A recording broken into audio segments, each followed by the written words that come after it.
আমি এখানে ইংরেজি ডিপার্টমেন্ট 12 এর স্টুডেন্ট।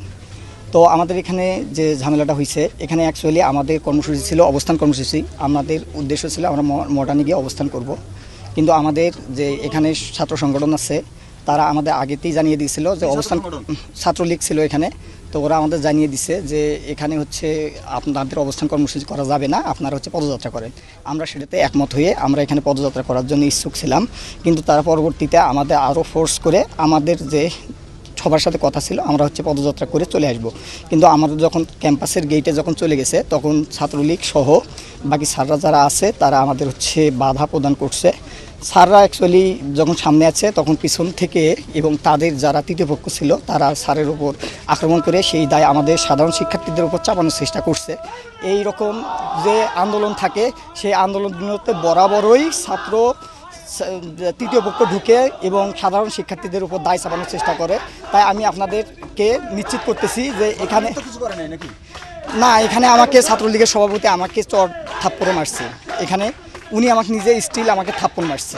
এখানে কথা হচ্ছিল আমাদের এখানে গত 9 দিন ধরে এখানে আমরা অনুষ্ঠান করতে সমাবেশ করতেছি। এখানে কোনো প্রকার আমাদের সাধারণ শিক্ষার্থী বিশৃঙ্খলা করে নাই, কিন্তু ওনারা আসার কারণেই এই বিশৃঙ্খলা হয়েছে। এই দায়ভার সাধারণ শিক্ষার্থীদের না।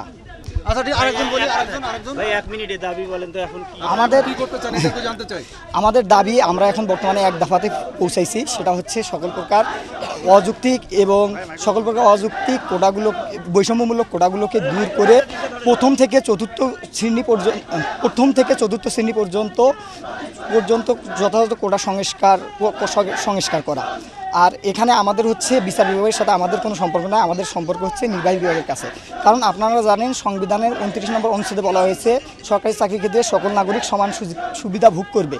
কিন্তু এখানে আরও আছে যারা অনগ্রসর জনগোষ্ঠী আছে, তাদের জন্য একটা নির্দিষ্ট কোটা ব্যবস্থা থাকবে। এটা কোটা ব্যবস্থা কিছু সংখ্যক অনগ্রসর জনগোষ্ঠীর জন্য এটা সাংবিধানিক অধিকার, কিন্তু 18-এর পরিবর্তে যেটা করা হয়েছিল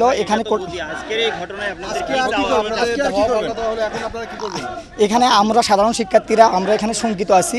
তো আমরা সাধারণ শিক্ষার্থীরা চাচ্ছি যাতে আমাদের এই ব্যাপারে আমাদের পরবর্তীতে কোনো সমস্যা না হয়।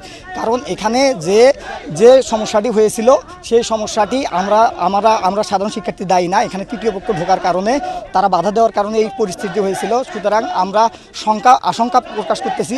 সুতরাং আমাদের আশঙ্কায় সারা বাংলাদেশের শিক্ষার্থীরা একমত প্রকাশ করবে বলে আমি আশা পোষণ করতেছি।